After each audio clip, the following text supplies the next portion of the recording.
जी अस्सलाम वालेकुम सर, ये उम्मे रुबाब का जो फैसला है उस बारे में आप क्या कहेंगे?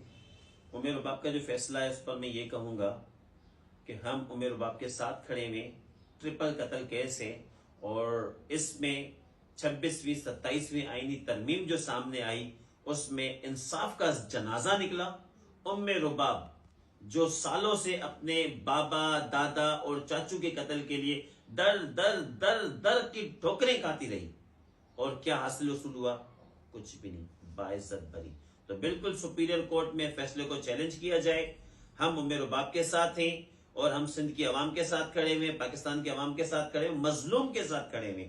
जहां जुल्म होगा हम वहां आवाज उठाएंगे, चाहे वो पाकिस्तान का कोई भी कोना हो क्यों ना हो। पाकिस्तान की आवाम सरे फेहरिस्त हमारे सर पर, मजलूम हमारे लिए सलाम है मजलूम को, और हम उनके साथ बिल्कुल खड़े हुए।